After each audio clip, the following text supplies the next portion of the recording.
أعوذ بالله من الشيطان الرجيم بسم الله الرحمن الرحيم أحييكم جميعا بتحية الإسلام تحية مباركة من عند الله السلام عليكم ورحمة الله وبركاته الحمد لله الذي أرسل رسوله بالهدى ودين الحق ليظهره على الدين كله ولو كره المشركون وصلوات الله وسلامه على سيدنا محمد وعلى آله وصحبه أجمعين اللهم ربي يسر ولا تعسر ربي تمل بالخير سبحانك لا علم لنا إلا ما علمتنا إنك أنت العليم الحكيم لا حول ولا قوة إلا بالله العلي العظيم أما بعد. Yang saya hormati Tuan Imam, seluruh jawatan kuasa Masjid Muttaqin, tuan-tuan muslimin dan juga muslimat yang ada pada malam ini, mudah-mudahan kita semua diberkati Allah Subhanahu wa taala insya-Allah. Pertamanya marilah sama-sama kita panjatkan syukur kepada Allah Subhanahu wa taala di atas nikmat iman dan Islam yang Allah kurniakan kepada kita, maka kita diberikan kesempatan untuk berada pada malam ini. Mudah-mudahan kita semua diberkati Allah Subhanahu wa taala insya-Allah. Muslimin dan juga muslimat yang dirahmati Allah sekalian, di dalam sepotong hadis riwayat daripada seorang sahabat Nabi sallallahu alaihi wasallam yang nama dia Ibnu Umar radhiyallahu anhuma, bahwasanya Nabi sallallahu alaihi wasallam bersabda, kata Nabi sallallahu alaihi wasallam, yaqumun nasu li rabbil alamin hatta yaqiba ahaduhum fi rus'ihi ila ansafil uzunaihi. Hadis muttafaqun alaih. Muslimin dan juga muslimat yang dirahmati Allah sekalian, daripada Ibnu Umar radhiyallahu anhuma, bahwasanya Nabi sallallahu alaihi wasallam bersabda, kata Nabi sallallahu alaihi wasallam, seluruh manusia akan berdiri di hadapan Tuhan, yakni Allah Subhanahu wa taala, pencipta alam ini, yakni pada hari kiamat, sehingga mana salah seorang di antara mereka itu ada yang akan tenggelam di dalam peluhnya sendiri sampai ke pertengahan telinganya. Hadis riwayat Bukhari dan juga Muslim. Muslimin dan juga muslimat yang dirahmati Allah sekalian, dalam hadis yang pendek ini riwayat daripada seorang sahabat Nabi sallallahu alaihi wasallam yang nama dia Ibnu Umar radhiyallahu anhu, yang mana satu orang sahabat Nabi sallallahu alaihi wasallam yang terawal memeluk agama Allah Subhanahu wa taala pada usia 13 tahun, yang mana pada hakikat namanya ialah nama dia Abdullah bin Umar Al-Khattab radhiyallahu anhu, yang mana satu orang sahabat Nabi sallallahu alaihi wasallam yang paling banyak meriwayatkan hadis Nabi sallallahu alaihi wasallam selepas daripada Abu Hurairah radhiyallahu anhu. Inilah satu orang sahabat Nabi sallallahu alaihi wasallam yang mana masuk Islam pada umurnya 13 tahun bersama dengan Nabi sallallahu alaihi wasallam, dan pernah menolak ketika diajak oleh ayahnya untuk menyertai peperangan Badar. Maka pada waktu itu dia menolak untuk bersama dengan Nabi sallallahu alaihi wasallam, sehinggalah ia bersama dengan Nabi ketika ia berlakunya peperangan Khandaq. Muslimin dan juga muslimat yang dirahmati Allah sekalian. Ibnu Umar ini satu orang sahabat Nabi sallallahu alaihi wasallam yang banyak meriwayatkan hadis Nabi sallallahu alaihi wasallam, yang mana hadis-hadis cukup masyhur, yang mana hari ini kalau kita baca mana-mana kitab hadis kita akan jumpa dengan riwayat beliau. Yang ini riwayat yang telah disampaikan, yang telah disabdakan Nabi sallallahu berkenaan dengan riwayat hadis Ibnu Umar ini, tuan-tuan sekalian. Muslimin dan juga muslimat sekalian. Maka menurut riwayat mengatakan bahawa Ibnu Umar ini telah meriwayatkan hadis sebanyak 2630 lebih hadis di ketika ia bersama dengan Nabi sallallahu alaihi wasallam. Maka ini di antara sahabat Nabi yang mana begitu masyhur. Bahkan dalam riwayat hidup dia, tuan-tuan, dia tidak pernah untuk menjadi seorang sahabat yang sibuk dengan soal politik dan sebagainya. Maka dia semata-mata menjadi seorang sahabat Nabi yang banyak mengambil alih tentang soal riwayat hadis ini, tuan-tuan. Maka di hujung usia kehidupan dia hidup sehingga mana umur dia cecah 80-an lebih. Maka pada waktu itu mata dia buta. Allah Subhanahu wa taala mentakdirkan matanya buta, maka dia meninggal dunia pada ketika umurnya, tuan-tuan, 83 tahun pada waktu itu. Makanya salah seorang sahabat Nabi yang telah banyak meriwayatkan hadis Nabi, yang mana kita baca hadis dia pada malam ini, iaitu hadis yang pendek daripada Ibnu Umar radhiyallahu anhuma, bahwasanya Nabi sallallahu alaihi wasallam bersabda, kata Nabi, seluruh manusia akan berdiri di hadapan Allah Subhanahu wa taala pencipta alam ini pada hari kiamat, sehingga mana salah seorang daripada mereka itu ia akan tenggelam di dalam peluhnya sendiri sampai pertengahan telinganya. Muslimin dan juga muslimat sekalian. Maka dalam hadis ini diceritakan bagaimana suasana pada hari kiamat, yang mana adalah bersangatan panas, iaitu ketika mana orang ramai semua dibangkitkan daripada kubur untuk berhadapan dengan Allah Subhanahu wa taala. Maka mereka semua akan berkumpul di padang mahsyar untuk dihisabkan segala perhitungan amalan mereka ketika mereka berhidup di muka bumi, tuan-tuan. Maka pada waktu itu kita dapat lihat bagaimana digambarkan oleh Nabi sallallahu alaihi wasallam di antaranya, maka keadaan orang ramai pada waktu itu dalam keadaan berbeza-beza, tuan-tuan. Ada di antara mereka yang mana mereka ni berpeluh sehingga mana sampai kedua tumit mereka, dan ada di antara mereka juga, tuan-tuan, berpeluh sampai ke lutut mereka, dan ada juga di antara mereka ialah mereka berpeluh sampai ke pinggang mereka, tuan-tuan. Bahkan ada juga yang peluhnya sampai di kedua telinga, sehingga mana ia terpaksa berenang dalam lautan peluhnya sendiri. Maka pada waktu itu, sekalian, maka masing-masing mengikut perhitungan perbuatannya ketika di dunia dulu. Walaupun demikian, tuan-tuan, kata Nabi, di sana akan ada pula 7 golongan manusia yang akan dinaungi oleh Allah Subhanahu wa taala pada hari kiamat, iaitu, tuan-tuan, di antaranya pemimpin yang adil, yang keduanya pemuda yang rajin beribadah kepada Allah, yang ketiganya lelaki yang hatinya terpaut dengan masjid, dan yang keempat, tuan-tuan, orang yang mencintai para sahabat kerana Allah Subhanahu wa taala. Bahkan yang kelimanya lelaki yang digoda untuk berzina tapi ia menahan godaan itu. Yang keenam, orang yang menyembunyikan sedekahnya.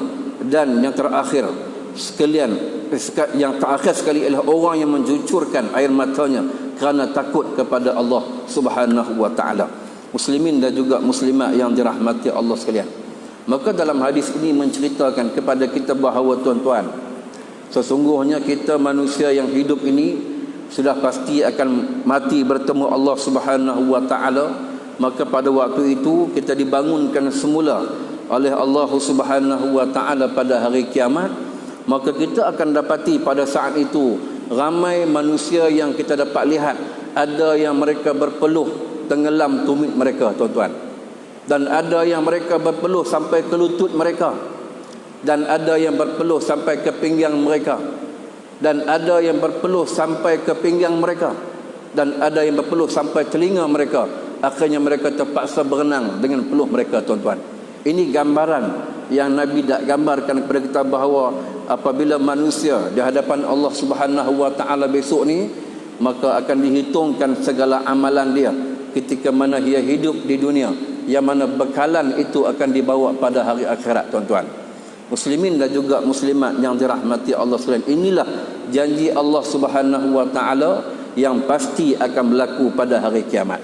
Muslimin dan juga muslimat yang dirahmati Allah sekalian, maka dalam keadaan begitu, kata Nabi, ada 7 golongan manusia yang akan dimuliakan oleh Allah Subhanahu wa taala pada hari kiamat, iaitu yang pertama, tuan-tuan, Nabi sebut yang pertama ialah pemimpin yang adil, tuan-tuan. Apabila kita sebut pemimpin yang adil, tuan-tuan, bagaimana gambaran dia? Maka diceritakan bagaimana pemimpin itu pemimpin yang begitu, yang melaksanakan pemerintahannya, yang melaksanakan amanah yang diberikannya kepadanya mengikut acuan agama Allah Subhanahu wa taala, maka itu namanya pemimpin yang adil, tuan-tuan sekalian. Maknanya apabila kita lihat ada di kalangan manusia yang bergelar pemimpin, tiba-tiba mereka tidak ikut ajaran Al-Quran, menolak sebarang ajaran sunnah Nabi sallallahu alaihi wasallam, maka mereka bukan di kalangan pemimpin yang adil. Sebagai orang Islam, tuan-tuan, Al-Quran menjadi panduan kepada kita untuk membawa keadilan dalam sesebuah pemerintahan, dalam sesebuah negara ataupun dalam sesebuah organisasi, tuan-tuan. Itulah dikatakan pemimpin yang adil. Maka Nabi kata sesungguhnya orang yang akan dimuliakan Allah pada hari kiamat besok, di antaranya ialah pemimpin yang adil, yang taat kepada Allah Subhanahu wa taala, yang mana mengajak manusia kepada amal ma'ruf nahi munkar, tuan-tuan. Mengajak manusia kepada kebaikan dan mencegah manusia daripada melakukan segala kejahatan dan kemungkaran yang dilarang oleh agama Allah Subhanahu wa taala. Itu yang pertama, tuan-tuan. Yang kedua, kata Nabi sallallahu alaihi wasallam, manusia yang akan dimuliakan di hadapan Allah Subhanahu wa taala pada hari kiamat kelak, yang keduanya ialah pemuda yang rajin beribadah kepada Allah Subhanahu wa taala. Maknanya hati dia, tuan-tuan, dia ni sentiasa ingat nak pi berjemaah di masjid umpamanya. Dia ni kalau tak sembahyang jemaah, dia rasa mengkelan. Dia rasa tak cukup ibadah dia kepada Allah, tuan-tuan. Hati dia terpaut di rumah Allah. Dia seronok beribadah kepada Allah, tuan-tuan. Tapi ada juga golongan manusia hari ini bila cerita beribadah, tuan-tuan, kadang-kadang orang kata jom pergi semayang. Dia kata apa? Pergi dulu lah gitu, tuan-tuan. Padahal ni semayang ni, aqimus salah ni merupakan perintah Allah yang wajib bagi semua umat Islam melaksanakan ibadah kepada Allah. Tiba-tiba satu orang kawan bagi tahu dia, jom Syekh, kita pergi mengaji malam ni sambil-sambil berjamaah. Dia kata hang pergi dulu lah gitu, tuan-tuan. Maknanya ini bukan golongan pemuda yang dimuliakan Allah begitu. Bahkan Nabi sebut sesungguhnya pemuda yang dimuliakan Allah ialah pemuda yang hati dia terpaut untuk beribadah kepada Allah Subhanahu wa taala. Begitu nah, muslimin dan juga muslimat yang dirahmati Allah sekalian. Begitu juga, tuan-tuan sekalian, pemuda yang mana rajin beribadah kepada Allah, cintakan ilmu, pantang dengar tok guru main mengajak dia celapak pergi mengaji. Pasal apa? Pasal cintakan ilmu, tuan-tuan. Ni ada setengah orang bila tok guru main mengajak, dia kata tak pergi mengaji pun tak apa, duk mengaji hak tu lah, dia kata. Aku duk mengaji dah, dia kata. Begitu, tuan-tuan. Tapi kalau ada bukan tok guru main, hak main tu penyanyi ke apa nama artis terkenal ke, dia celapak duduk depan sekali, tuan-tuan. Begitu. Nak habaq kata bezanya keadaan manusia ataupun pemuda yang disebut oleh Nabi yang beribadah kepada Allah, yang cintakan ilmu, maka dia akan dimuliakan di hadapan Allah Subhanahu wa taala pada hari kiamat, tuan-tuan. Muslimin dan juga muslimat yang sekalian, maknanya kita nak bagi tahu bahawa inilah gambaran yang Nabi sebutkan dalam hadis ini. Maka yang ketiga, Nabi sebut sesungguhnya apabila ada lelaki yang hatinya tempatnya di masjid, tuan-tuan. Apabila ada seorang pemuda ataupun lelaki yang mana hati dia terpahat, rasa cinta kepada rumah Allah, rasa cinta kepada tempat ibadah, yakni masjid. Kalau tak main masjid rasa macam tak seronok. Kalau tak main masjid rasa macam tak bermasyarakat. Kalau tak main masjid rasa macam hilang maklumat dan sebagainya. Maka dia ni berasa nak main masjid, tuan-tuan. Hari-hari beribadah kepada Allah, sembahyang berjamaah apa semua. Maka ini di antara golongan pemuda ataupun golongan lelaki yang akan dimuliakan di hadapan Allah pada hari kiamat. Maka yang keempat disebut oleh Nabi SAW, apabila cintanya seorang sahabat kepada sahabatnya yang lain kerana Allah Subhanahu wa taala, maka dia akan dimuliakan pada hari kiamat, tuan-tuan. Hari ini ramai orang bercinta ataupun kasih dengan kawan-kawan dia, tapi bukan kerana Allah, tuan-tuan. Kerana apa? Kerana kebenaran. Kerana apa? Kerana seronok kawan tu, dia ada pangkat, dia bergelar YB, ataupun kawan tu orang ada duit banyak, boleh bagi projek kat kita, baru kita kawan dengan dia. Tapi kalau kawan tu tak ada apa, lekeh, tuan-tuan, goman speret, motor yang ada, rumah yang ada pun, kita tak mau kawan dengan dia, maka itu bukan bersahabat kerana Allah, tuan-tuan. Tapi kalau kita bersahabat kerana Allah ni macam mana? Kita cinta dia kerana dia ni juga cinta pada Allah, tuan-tuan. Sahabat yang baik, sahabat yang tidak pernah lekang untuk beribadah kepada Allah, maka kita bersahabat dengan dia kerana Allah, maka kita akan dimuliakan pada hari kiamat di hadapan Allah Subhanahu wa taala. Muslimin dan juga muslimat yang bersekalian.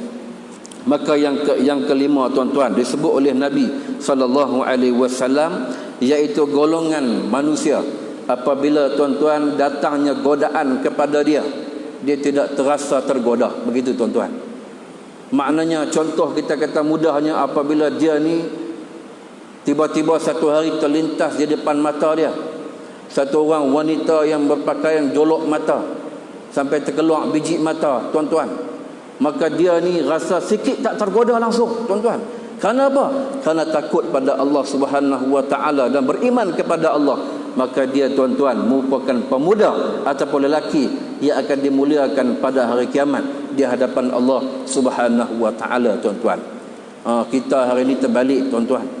Kalau nampak hak pakai pelek-pelek depan mata kita, tersembuai biji mata, tengok sekali, nak tengok beralih sekali lagi, kali kedua tak cukup, kali ketiga beralih lagi. Pasal apa? Pasal tengok nikmat dunia, tuan-tuan sekalian. Maka ini ujian bagi kita semua. Maknanya Nabi kata sesungguhnya orang yang boleh tahan godaan daripada melihat benda-benda yang boleh merosakkan amal ibadah dia kepada Allah, maka dia akan dimuliakan pada hari kiamat di hadapan Allah Subhanahu wa taala. Muslimin dan juga muslimat, maka ini yang disebut oleh Nabi yang kelima, tuan-tuan.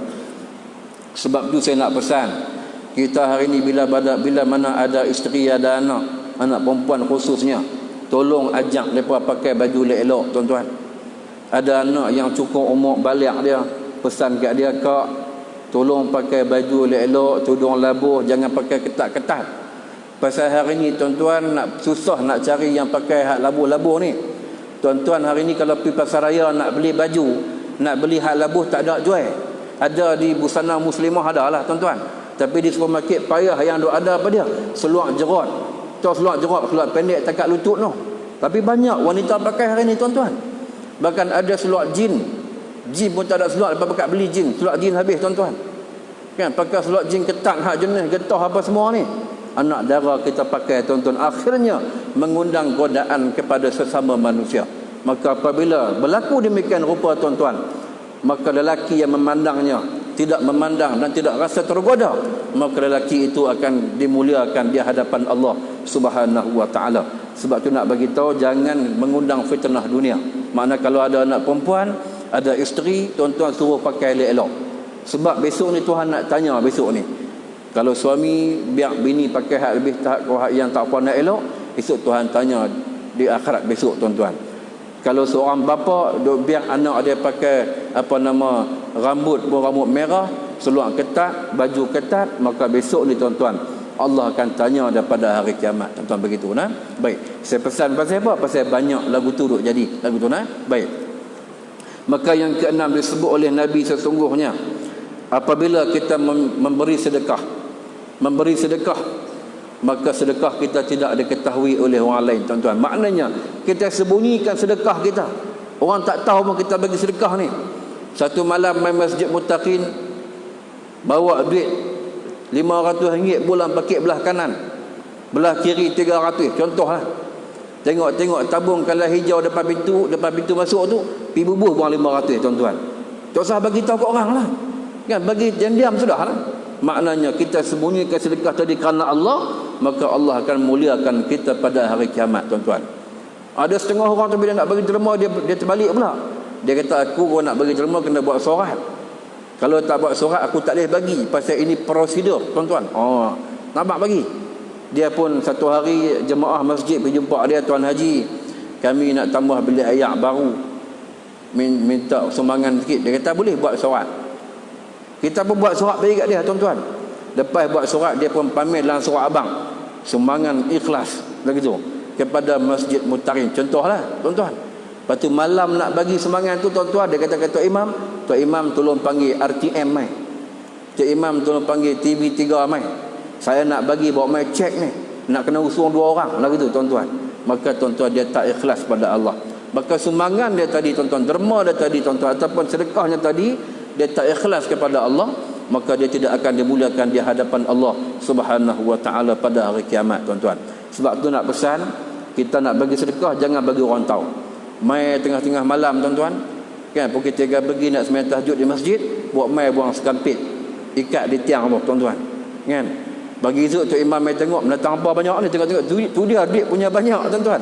Siapa bagi? Wallahu alam. Maka yang bagi tadi, tuan-tuan, merupakan orang yang ikhlas kepada Allah, maka Allah akan muliakannya pada hari kiamat, tuan-tuan. Begitu nah. Baik.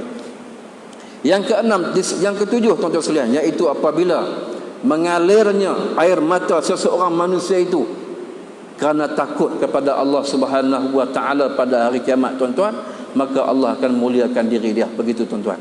Maknanya kita ni duduk di dunia, duduk tak duduk baca Quran, teriak seorang-seorang, duk baca surah Tabarakallazi biyadihi sampai habis, tiba-tiba tersebut keluar ayat mata ni. Pasal apa? Pasal takut pada Allah Subhanahu wa taala. Pasal apa? Pasal kita faham isi kandungan Quran tu. Surah Tabarakallazi menceritakan bahawa betapa berkuasanya Allah taala, tuan-tuan, di atas segala makhluk dan alam ini, tuan-tuan. Maka kita rasa tersebut takut pada Allah ni, maka kita menangis kerana Allah, maka kita akan dimuliakan pada hari kiamat di hadapan Allah Subhanahu wa taala, tuan-tuan. Tapi hari ini banyak orang menangis juga, tapi bukan menangis kerana baca Quran, menangis kerana girlfriend lari, tuan-tuan, menangis kerana anak dia periksa tak lulus, ataupun menangis kerana tak dapat jadi calon, menangis kerana kalah dalam pemilihan parti, ataupun menangis kerana apa? Kerana kalah dalam pilihan raya. Menangis ni tersebab-sebab. Orang tanya dia, pasal apa menangis, Haji? Menangislah aku habis duit banyak dah tapi tak boleh jadi calon, begitu. Maka yang menangisnya macam ni, tuan-tuan, Allah tak mulia kita. Tapi kalau kita menangis kerana apa? Kerana kita mengejar redha Allah taala, maka besok di akhirat, tuan-tuan, Allah akan muliakan kita di hadapannya. Begitu, sekalian. Maka sebab itu Nabi sebutlah hadis ini supaya kita faham ini keadaan 7 golongan manusia yang akan dimuliakan pada hari kiamat di hadapan Allah Subhanahu wa taala. Muslimin dan juga muslimat yang dirahmati Allah sekalian. Maka sebab itulah kita dalam kehidupan kita, tuan-tuan, marilah sama-sama kita menginsafkan diri. Kadang-kadang hidup kita di dunia kita kadang-kadang terlepas pandang. Kadang-kadang kita tersalah langkah. Kadang-kadang kita terlupa bahawa kita ni ada tanggungjawab untuk menjaga tanggungjawab kita, amanah kita kepada agama Allah, kepada agama Islam, tuan-tuan, kepada Allah Ta'ala. Begitu. Jangan biarkan orang menghina agama kita, kerana agama kita agama yang masing-masing apabila kita percaya wujudnya Allah Ta'ala, percayanya kepada agama masing-masing, kita kena menjaga, menghormati sesama kita. Jangan kita menghina agama lain dan juga agama Islam itu sendiri, tuan-tuan. Sebab kita diberi amanah oleh Allah untuk jaga amanah agama ini dan melaksanakan ibadah yang disuruh oleh Allah Ta'ala. Mudah-mudahan, tuan-tuan, kita akan dimuliakan oleh Allah Subhanahu wa Ta'ala pada hari kiamat. Muslimin dan juga muslimat sekalian, mudah-mudahan kita termasuk dalam golongan yang bertuah ini, insya-Allah. Mudah-mudahan. Maka itulah mukadimah kita pada malam ini. Mudah-mudahan kita semua diberkati Allah Subhanahu wa taala, insya-Allah. Kita sambung balik pengajian kita. Kita menggunakan kitab Bahrul Madhi. Malam ni kita sambung tajuk baru, tuan-tuan, iaitu tajuk bab ma jaa fi ikramil sadiqil walidi, iaitu bab yang telah datang pada menyatakan memuliakan taulan bagi bapa. Kita menggunakan kitab Bahrul Madhi jilid yang ke-13, iaitu tajuk malam ni bab yang telah datang pada menyatakan memuliakan taulan bapa. Daripada Ibnu Umar, katanya telah aku dengar Nabi sallallahu alaihi wasallam bersabda, an Ibnu Umar qala sami'tu Rasulullah sallallahu alaihi wasallam yaqulu inna abarra birra an yusila rajulu ahlal wadubi abihi. Hadis hasan lagi sahih. Daripada Ibnu Umar, katanya telah aku dengar Nabi sallallahu alaihi wasallam bersabda bahwasanya sebaik-baik kebaktian itu bahawa berhubung seseorang akan ahli kekasih bapaknya. Hadis sahih tuan-tuan sekalian. Ketahuilah kiranya wahai saudaraku adalah memuliakan taulan bapa, yakni berbuat baik dengan mereka itu serta ahli-ahlinya, kemudian daripadanya telah ditinggalkan oleh bapa yang telah meninggal dunia ataupun pergi musafir, seperti bapa berbaik-baik dengan bertolong-tolong dan berhampiran-hampiran dengannya, begitu juga taulan ibunya. Maka demikian itu disuruh oleh syarak, tuan-tuan sekalian. Maka hadis ini nak bagi tahu kita apa dia, tuan-tuan? Dia nak bagi tahu kita ni ada bapa, ada ayah. Ayah kita ada kawan, ada sahabat baik dia, tuan-tuan. Satu hari ayah kita ni meninggal dunia, maka kita sebagai anak pada bapa kita, tuan-tuan, kita disuruh buat baik dengan kawan bapa kita. Begitu masuk dia. Jangan kita jadi biadab dengan kawan pak kita. Kawan pak kita main rumah bagi salam, kita tak jawab salam, tuan-tuan. Lagu tu contohnya yang mudah kita faham. Nak habaq kata Nabi suruh kita berbuat baik dengan kawan pak kita seperti mana bapa kita berbuat baik dengan dia. Begitu. Masa pak kita hidup, tuan-tuan sekalian, pak kita dengan dia cukup baik. Kalau pak kita buat kenduri, dialah kawan pak kita yang paling awal sampai potong daging di rumah kita, tuan-tuan. Sama juga kalau kawan pak kita buat kenduri, bapa kita paling awal pergi rumah dia, potong daging dia, tuan-tuan. Potong daging dan buat kenduri rumah dia. Maknanya betapa kerapnya pak kita dengan kawan dia ni, maka kita disuruh buat baik dengan kawan pak kita. Begitu maksud dia, tuan-tuan. Jangan kita buat lebih kurang, tak hormat kawan pak kita ni. Kan, mentang-mentang kawan pak kita miskin, pak kita orang kaya sikit, pakai kereta besar, kawan pak kita naik motor kapcai, tuan-tuan. Maka kita tengok dia main rumah kita, bagi salam, kita buat doa, tuan-tuan. Tak boleh dah gitu. Maknanya kita kena muliakan kawan pak kita, tuan-tuan. Maka disuruh oleh syarak. Begitu nah. Tuan-tuan, Ahmad kata ini yang disuruh oleh Nabi SAW sekalian. Itu dia nah. Baik. Maka dia kata Ibu Isa daripada kata Abu Isa dalam bab ini riwayat daripada Abi Usaid, dan berkatanya lagi bermula ini hadis hasan lagi sahih. Begitu. Masalah berhubung kasih sayang dengan ahli sahabat bagi ibu dan bapa itu telah diketahui suruhnya daripada hadis tersebut, maka seyogianya lah ia seseorang jangan lupa daripada demikian itu supaya mencapai kebajikan dunia dan juga di akhirat, tuan-tuan. Maknanya kita disuruh buat demikian, berbaik-baik dengan kawan pak kita ataupun kawan mak kita. Kan satu hari kawan mak kita main rumah, tuan-tuan, kita tengok kawan mak kita jenis cakap banyak. Tahu jenis cakap banyak ni, jenis popet kan. Jadi kita kata, apa ni kawan mak aku ni teruk sangat ni, main duk hingat di rumah aku.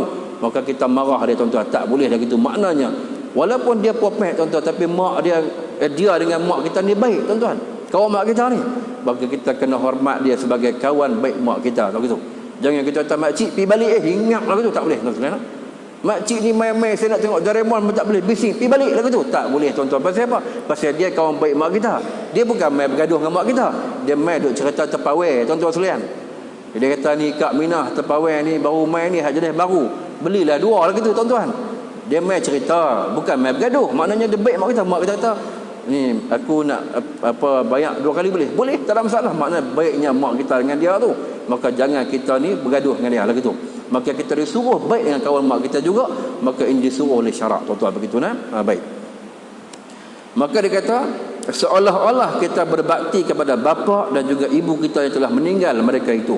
Demikianlah disebut dalam hadisnya begini pula kiranya maknanya, yakni seseorang sahabat Nabi SAW, nama dia Abdullah bin Umar radhiyallahu anhuma, adalah ia apabila keluar pergi mengerjakan haji dan juga umrah, adalah dibawanya bersama seekor kaldai. Gunanya apabila ia penat menunggang unta, maka naik pula akan ia istirahat di atas kaldai, tuan-tuan. Tuan-tuan nak abang bagi sahabat Nabi dulu kalau pi umrah bukan naik kereta macam kita. Kita pi umrah daripada Mekah nak pi ke Madinah, tuan-tuan. Contohnya lah kan. Kita naik roller coaster, kita naik coaster.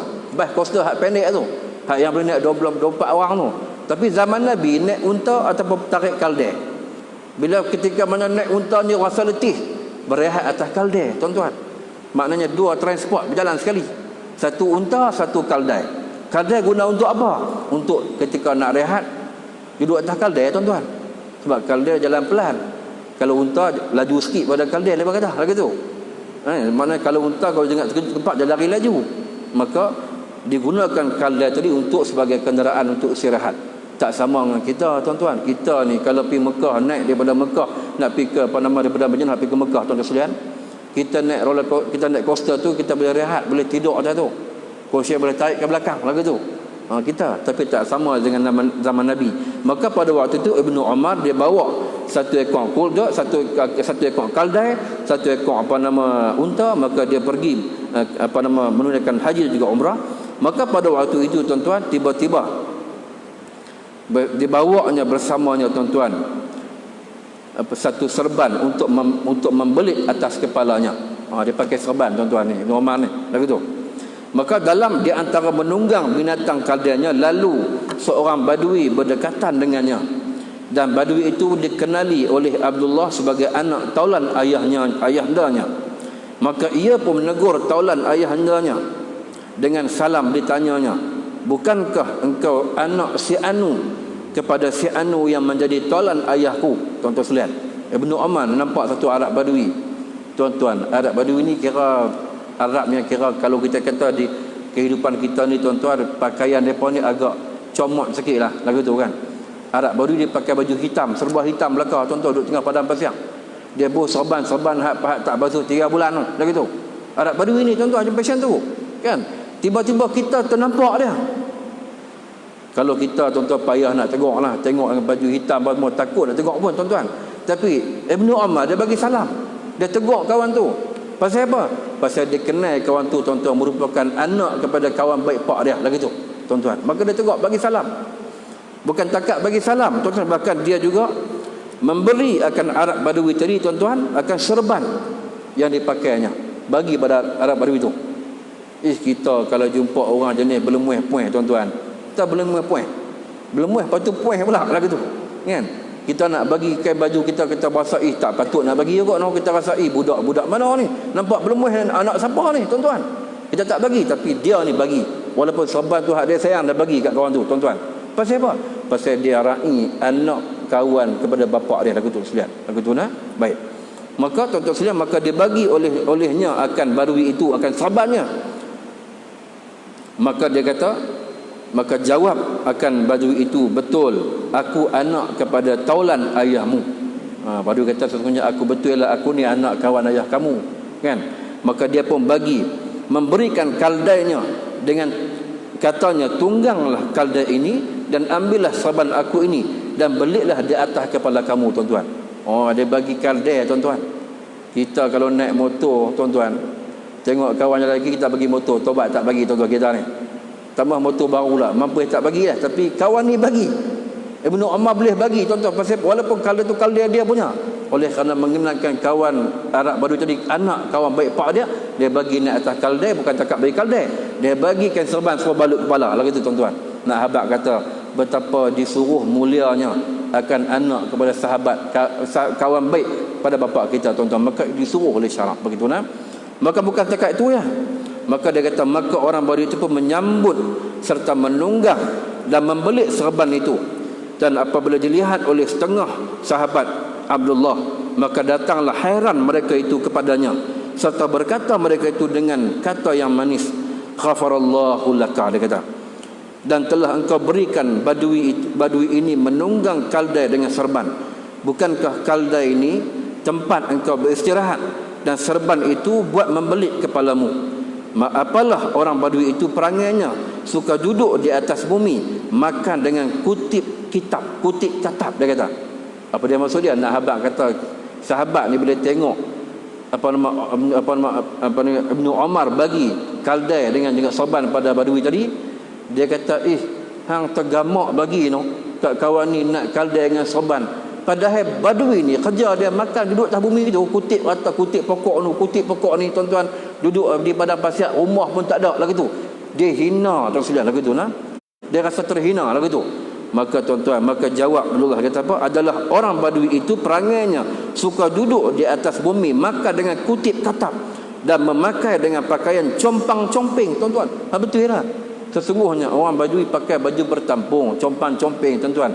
Kalau tak percaya, esok pergi umrah, minta tolong mutawif bawa pergi kawasan Arab Badui, tuan-tuan. Pergi tengok sendiri macam mana Arab Badui hidup di tengah kemah yang begitu panas.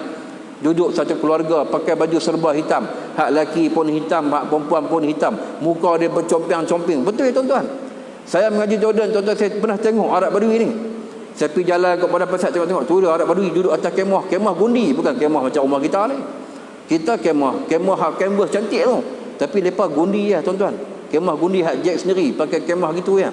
Tengok-tengok anak badui ada, bapak badui pada, mak badui pada, tuan-tuan. Tengok-tengok bini badui muka bercompang-comping ni, muka dia. Maka begitulah gambaran yang digambarkan oleh sahabat kepada Ibnu Umar tadi. Maka dia kata, sekiranya engkau beri padanya sedikit apa sahaja, itu pun sudah sehabis sukanya akan dia. Maka sekiranya engkau beri begini banyak, sudah melampau-lampau engkau memuliakannya, tuan-tuan. Tu dia. Ni sahabat tadi komplain pula dekat Ibnu Umar. Dia kata, awak hampir bagi banyak sangat, bagi hebat sangat. Pasal apa? Hang bagi benda sikit pun tak apa dah. Puak badui ni, mereka boleh terima seronok tak ada dah lagi tu, tuan-tuan. Pasal apa yang hampir bagi kaldai angkat mereka? Ataupun bagi kat dia kaldai, atau bagi serban yang paling yang sayang lagi tu, tuan-tuan. Nak habaq kata peliknya sahabat tengok akan perangai Ibnu Umar ni sanggup bagi pada badui tadi walaupun seekor kaldai dan juga kain serban yang dia sayang, tuan-tuan. Tu dia lagi tu nak.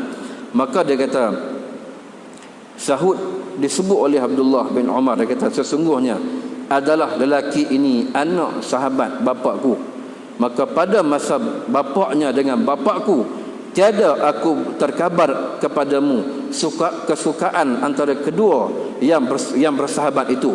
Maka aku berikan yang demikian itu berhubung kasih jua. Bukannya aku pula berbuat demikian dengan rekaan aku, bahkan dengar sabda Nabi SAW.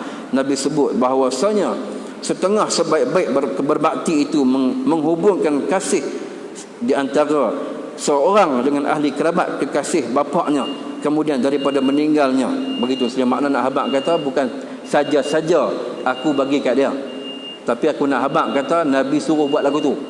Nabi suruh meraihkan anak kepada tawalan bapak kita lagi tu. Nabi suruh buat lagu tu. Maknanya kita kena raihkan anak kepada kawan baik pak kita. Sebab tu aku buat, kata Ibnu Umar lagi tu, tuan-tuan. Nampak tak? Nak habaq kata benda ni, tuan-tuan, disuruh oleh Nabi. Sebab tu kita ni kalau kawan pak kita main rumah, tuan-tuan, kita pelawar dia masuk elok rumah kita. Kalau pak kita pergi pejabat tak balik lagi, kita habaq, pak cik tunggu sat lagi 5 minit ayah sampai. Jangan kita kata pak cik duduk luar dulu, sat lagi pak saya balik baru masuk lagi tu, tuan-tuan. Padahal kita pun kenal kawan pak kita tu, bukan tak kenal duk tengok hari kat masjid, tuan-tuan. Tapi saja jenis perangai uduh, tak bagi orang masuk lagi tu, kan? Bila pak kita balik mai tengok awak, dia kata berdiri kat luar.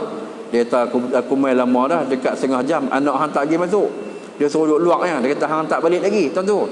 Maknanya kita bukan anak yang baik yang memuliakan kawan pak kita, tuan-tuan. Lagi tu. Tuan-tuan kena ingat, kita memuliakan kawan baik pak kita memuliakan anak kepada kawan baik pak kita, maka akan dimuliakan Ta'ala, bahkan disuruh oleh syarak. Begitu nah? Baik, begitu. Baik. Maka dia kata berhubung kasih sayang dengan tawalan ibu, bapa dan juga nenek moyang mereka itu, kata Imam Nawawi dalam syarah Muslim, dan pada hadis ini adalah masalah adalah berfaedah besar dan mendapat kelebihan yang menghubungkan kasih sayang dengan segala tawalan bapa yang berbuat baik dengan mereka itu serta menghormatkannya, maka iaitu masuk ia dalam kira-kira berbuat bakti kepada ibu bapa juga. Begitu sekalian. Nak habaq kata, kalau kita buat baik dengan kawan, anak kawan pak kita ataupun kawan pak kita, tuan-tuan, sama pahalanya berbaik dengan mak ayah kita, tuan-tuan. Tu dia. Nak abang bagi.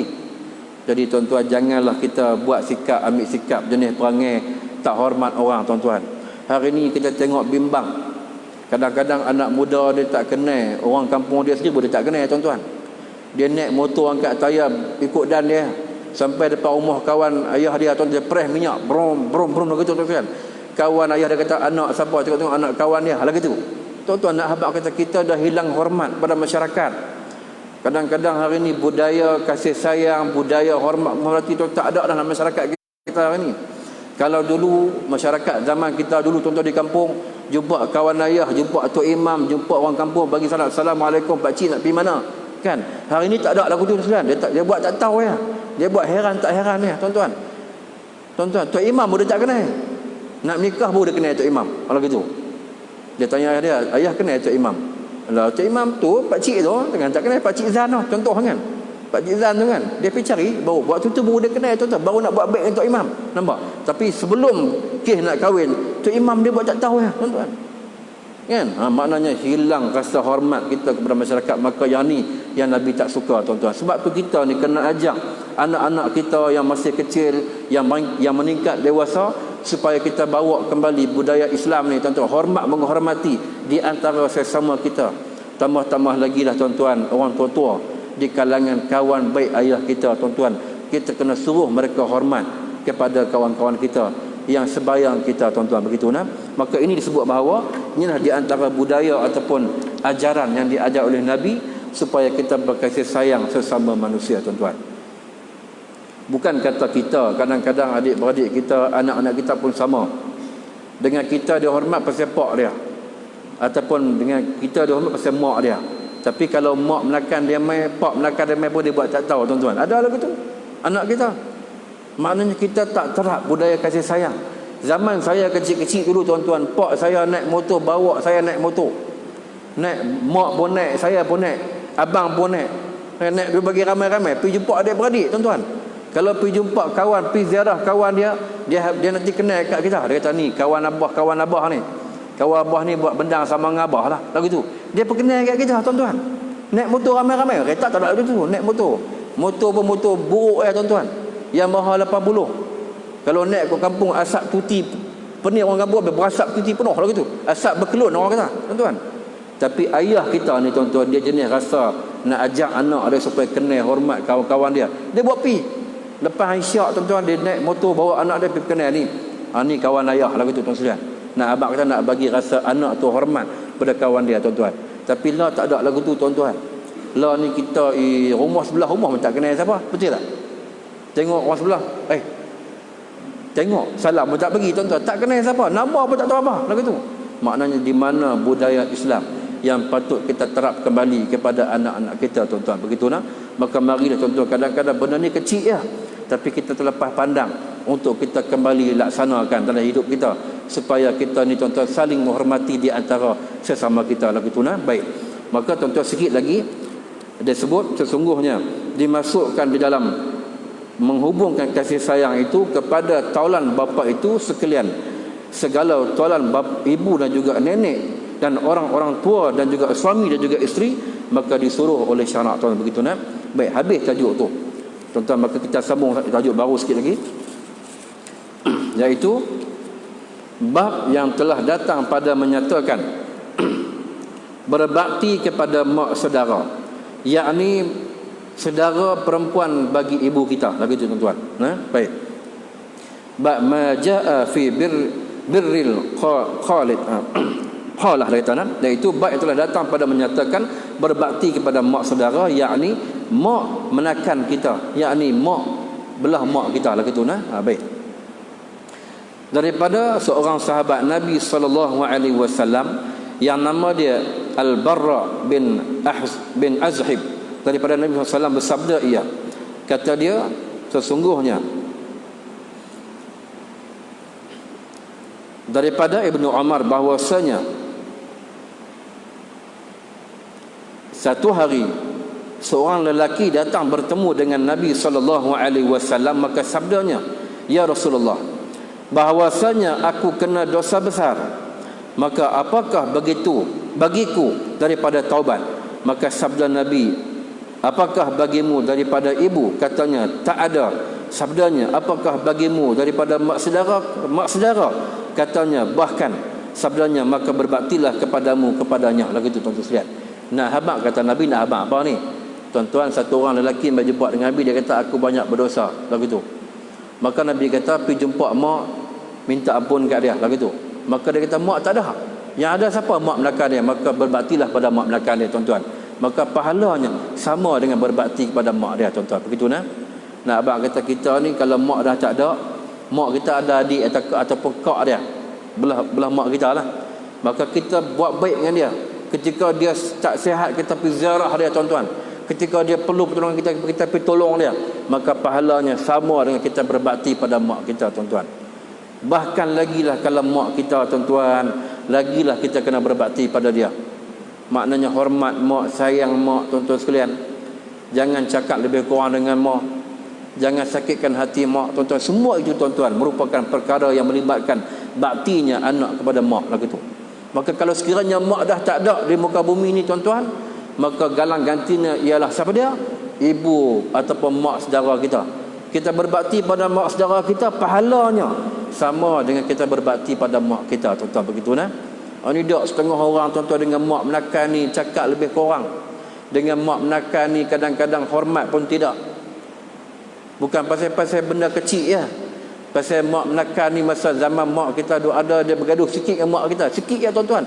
Tapi akhirnya dia baik balik dengan mak kita tak tahu. Maka kita duk dendam ke mak menakan. Janganlah gitu, tuan-tuan. Kita kena pergi buat baik dengan dia. Lupakan yang lama. Tutup buku lama, bina kehidupan baru, tuan-tuan. Hormatlah mereka. Kerana hormat mak menakan kita ini, tuan-tuan, mak saudara kita ini, pahalanya sama dengan kita menghormati dan kasih kita pada mak kita. Begitu nah. Baik. Ketahuilah kiranya, wahai saudaraku, mak saudara di sebelah ibu itu boleh dikatakan mahu jadi ganti ibu apabila ibu kita tiada lagi. Tuan-tuan, maknanya kalau mak dah tak ada, mak menakan jadi galang ganti mak kita, tuan-tuan. Satu hari contohlah kita katakan mak kita dah meninggal, kita tak ada siapa lah, tuan-tuan. Ada yang ada mak menakannya, kita kena berbakti pada dia, kan? Kita pergi jumpa dia, kita hormat dia, kita sayang kat dia, tuan-tuan. Kita berkhidmat dengan dia, bertolong dia dan sebagainya. Kalau dia meniaga dari sini mak, kita pergi bantu dia. Makna kita ikhlas kerana dia mak menakan kita. Maka pahalanya sama kita berbakti pada mak kita. Begitu nah. Baik. Maka dia kata, yakni mak saudara ataupun mak saudara itu pun selalu dia dapati ia kasih akan anak saudaranya seperti mana anaknya dan anak saudaranya itu daripada saudaranya yang perempuan pun selalu kasih padanya. Hatta pada masa ada ibu, bertambahan pula jikalau anak saudara itu perempuan, tuan-tuan. Maknanya, tuan-tuan sekalian, kita ni ketika mak kita hidup, mak kita dengan dia ni cukup baik, tuan-tuan. Tiap-tiap minggu pergi ziarah, menziarahi. Maknanya mak kita ni kerja dia pada bila mai hujung minggu, hari cuti dia pergi ziarah mak menakan kita ni, adik dia lah gitu. Sama juga mak menakan kita ni pergi ziarah mak kita. Nak habaq kata betapa baiknya mereka dua ni, tuan-tuan. Adik-beradik ni. Kita ni satu hari tiba-tiba dengar kata mak kita meninggal. Maka ketika mana mak kita meninggal, mak menakan kita menjadi keutamaan. Kita panggil dia, habaq kat dia, hormat dia, maklum kat dia, tuan-tuan.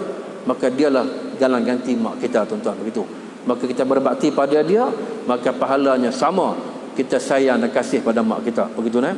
Tuan-tuan, hari ini ada setengah orang nasib dia baik. Hidup dia 40 tahun, mak dia masih hidup, tuan-tuan. Ada setengah orang, tuan-tuan, umur dia 15 tahun, mak dah tak ada dah. Yang ada siapa dia? Mak menakan dia, pak menakan dia. Maka dia ni tak ada kasih sayang, melainkan adunya dia, mengadunya kepada mak menakan dia. Maka dengan penuh kasih sayang, dia sayang kat mak menakan dia, tuan-tuan. Pahalanya sama juga dia sayang pada mak dia, tuan-tuan. Itu dia. Dia sedekah kat mak menakan dia, sama pahalanya dia sedekah pada mak dia, tuan-tuan. Allahu Akbar. Maknanya kita ambil dah peluang. Jangan kita jadi anak menakan yang kadang-kadang tak tahu nak hormat mak menakan. Begitu nah, tak mau begitu. Kita kena sayang mereka kerana mereka lah adik pada mak kita ataupun saudara mak kita. Begitu nah. Baik, sikit lagi. Dengan kerana itu, apabila tiada ibu dan juga nenek, hendaklah kuat berbakti padanya lebih dahulu daripada perempuan kerabatnya lain. karena ia menempati ibu, bagaimana hadis yang dikeluarkan oleh Abu Isa Tirmizi. Katanya, sesungguhnya riwayat daripada seorang sahabat baginda Nabi SAW yang nama dia Al-Barra bin Azhib radhiyallahu anhu, daripada Nabi SAW mengatakan bahawa mak saudara sebelah ibu itu menepati ibu. Lalu gitu tuan-tuan, nak berkata mak saudara belah mak kita ni, adik mak kita, kak mak kita tadi menepati macam mana mak kita, begitu nah. Baik. Itu dia, baik. Jadi kata maka manakala adalah mak saudara itu menepati, hendaklah beratkan dia dan pedulikan dia seperti mana ibu kita yang kita pedulikan mereka, kerana menyanjung sebagai yang disuruh oleh syarak itu. Begitu nah. Maknanya tuan-tuan, kita sanjung, kita sayang kat mak menakan kita tadi, sama juga kita sayang kat mak kita yang mana jadi ibu kandung kita, maka itu disuruh oleh syarak, kata Nabi. Begitu nah. Maka mulai malam ni tuan-tuan, kalau kita tak pernah rasa nak pergi ziarah mak menakan kita, lepas ni pergi atok jadual cuti sekolah ni panjang tuan-tuan, pergi cari mak menakan, pergi jumpa dia, ziarah dia tuan-tuan sekalian, bawa anak bini pergi jumpa dia. Sebab apa? Sebab kita nak sambung balik hubungan mak menakan adik mak kita ataupun kak mak kita tadi sebagai galang ganti ibu kita. Maka sama pahalanya kita ziarah mak kita tuan-tuan, begitu.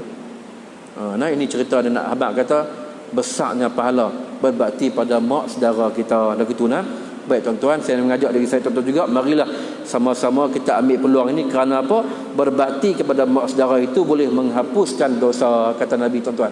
Maknanya kita berbakti pada mak saudara tadi boleh menghapuskan dosa kita tuan-tuan. Itu dia sampai peringkat lagu tu. Maka dalam masalah disebut, wahai saudaraku, ketahuilah dahulu tadi diterangkan kelebihan mak saudara dan disuruh oleh syarak berbakti kepadanya.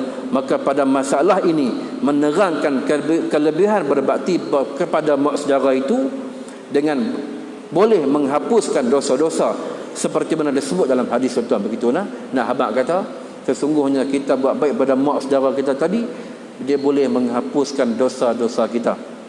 Kalau dulu kita tak sempat nak berbakti pada mak kita yang kita masih kecil, mak dah meninggal, maka kita ambillah kesempatan untuk berbakti pada mak saudara kita, pahalanya sama, bahkan dia menjadi tempat untuk kita menghapuskan dosa-dosa kecil kita, insya-Allah. Itu dia nah. Faham no?